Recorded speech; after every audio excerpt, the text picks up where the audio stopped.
Ibihe byiza nshuti bakunzi ba Theo Barasa Network. Tujye kubagezaho ikiganiro Trump aherutse kugirana na Elon Musk kuri X. Mu kiganiro cy'amasaha abiri yagiranye na Elon Musk ku rubuga X rw'uyu mukire uri mu wa mbere ku isi, Donald Trump yavuze ibintu byinshi bikemangwa kandi by'ibinyoma, ariko bikarangira uko nta nkomyi ntacyo abajijwe. Uyu mukandida ku mwanya wa Perezida wa Repubulika yagarutse ku byiyumviro nyamukuru cyangwa insanganyamatsiko bimenyerewe mu kanwa k'abiyamamaza, nk'ikibazo cy'abinjira n'abasohoka mu buryo butemewe n'amategeko ndetse n'izamuka ry'ibiciro, ariko navuga ku bijyanye n'ihindagurika ry'ikirere. Igisata cya BBC gihinyuza amakuru gikoresheje ubuhanga bwo muri kino gihe, bahinyuza bimwe mu byo avuga. Bimwe mu byo yabajijwe nibi: urugero rw'amazi y'inyanja rwihuta kuzamuka ku kigero cyo hejuru. Iki kibazo Trump yagize icyo akivugaho. Trump yagize ati, igiteye ubwoba gusumba si ubushyuhe bukabije ku isi, aho ibiyaga bigiye kuzamuka 1/4 cy'isantimetero mu myaka 400 iri imbere. Gusa BBC ivuga ko ukuri kuri ibi, gukurikije imibare y'iteganyagihe, Trump asuzugura cyane izamuka ry'amazi y'ibiyaga, afata ko atari ikibazo. Igisata mpuzamahanga cyita ku bihe n'ubumenyi bw'ikirere kivuga ko mu myaka 10 hagati y'umwaka wa 2014 na 2023 icyegeranyo cy'urugero rw'amazi y'inzuzi n'ibiyaga ku isi cyazamutse kuri milimetero 4.8 ku mwaka. Iri zamuka rimaze kuba rinini kuruta 1/8 cya santimetero. Trump avuga ko kizagerwaho mu myaka 400 iri imbere. Urugero rw'izamuka ry'amazi mu gihe kiri imbere biragoye kuriteganya, kubera ko bitazwi neza uburyo urubura ruzashonga vuba, kandi ubushyuhe buzaba bizaterwa n'ibyuka bihumanya ikirere biva mu bikorwa bya muntu. Itsinda ry'abahanga ku bijyanye n'ihindagurika ry'ikirere mu ishyirahamwe mpuzamahanga IPCC ryagereranije ko bishoboka ko mu mwaka wa 2100 intambwe y'izamuka ry'amazi yo mu nyanja n'ibiyaga ku isi izaba iri hagati ya 0.28 bya metero na 1.01 bya metero, nubwo ukuzamuka birenzaho ntawahakana ko byashoboka. Ubwiyongere bw'amazi y'ibiyaga kugera kuri metero 1 bwashyira abantu babarirwa muri miliyoni amagana mu kaga ko guhura n'umwuzure usanzwe ku nkombe, ndetse n'ibice bimwe na bimwe by'ibihugu biri hasi nka Maldives bikarengerwa. Ikindi bavuzeho ni miliyoni 20 bambukaga umupaka.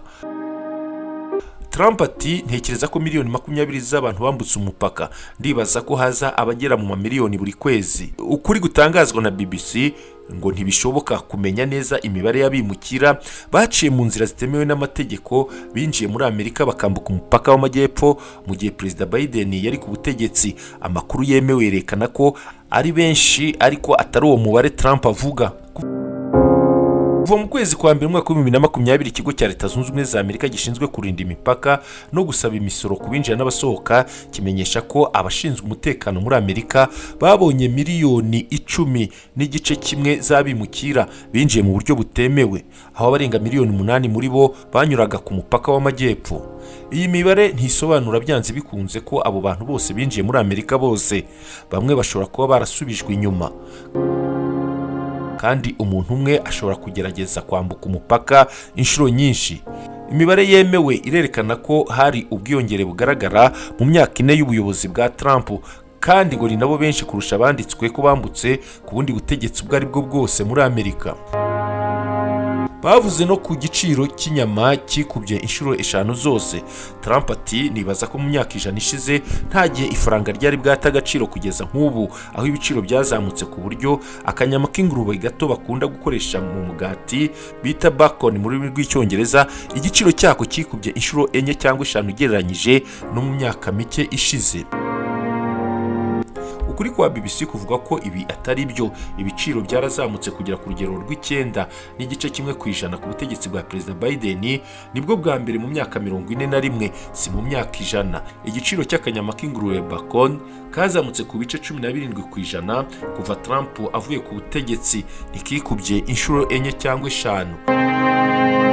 ibiciro byarazamutse kuva Biden agiye ku butegetsi bishyika ku rugero bitari bwagereho kuva mu mwaka w'1981. Ibi ariko bisa n'ahandi mu bihugu bikize byo mu burengerazuba bw'isi, aho urugero rw'izamuka ry'ibiciro rwari hejuru mu mwaka w'2021 no mu mwaka w'2022. Izi zikaba zari ingaruka z'icyorezo cya COVID-19 n'intambara yo muri Ukraine byaje bihuhura ibintu. Bamwe mu banonosoye iby'ubutunzi bavuga ko umugambi wa Biden wo gukoresha amafaranga agera kuri tiriyari 1.9 z'amadolari y'Amerika mu mwaka w'2021 nawo nyine wabigizemo uruhare. Kuva mu mwaka w'2022 umurindi w'izamuka ry'ibiciro muri Amerika waragabanutse, aho mu kwezi kwa gatandatu wari ku bice 3%. Naho ku byerekeye akanyama k'ingurube ku giciro muri rusange, ikiro cyagurwaga hafi $1.29 mu kwezi kwa mbere mu mwaka w'2021 mu gihe Trump yavaga ku butegetsi, nk'uko bitangazwa n'ibiro bya Leta Zunze Ubumwe za Amerika bishinzwe gukusanya imibare mu gisata cy'abakozi n'akazi. Kuri ubu kagurwa $1.51. Barongeye baribaza bati Trump yaba yarubatse ibirometero 100 y'uruzitiro ku mupaka. Trump ati nubatse 100 y'ibirometero by'uruhome ku mupaka kugira ngo ndinde umupaka wo mu majyepfo.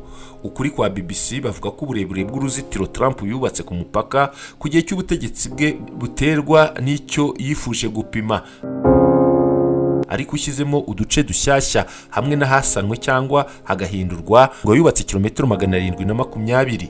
Icyegeranyo cy'ibiro bishinzwe gusoresha no gucunga binjira n'abasohoka kivuga ko urwo ruzitiro rwose hamwe rureshya n'ibirometero 732, ariko 136 byonyine nibyo byubatswe ku butegetsi bwa Trump. Ibindi bice byose naho bagiye basana cyangwa bagasubizaho inzitiro zari zihasanzwe.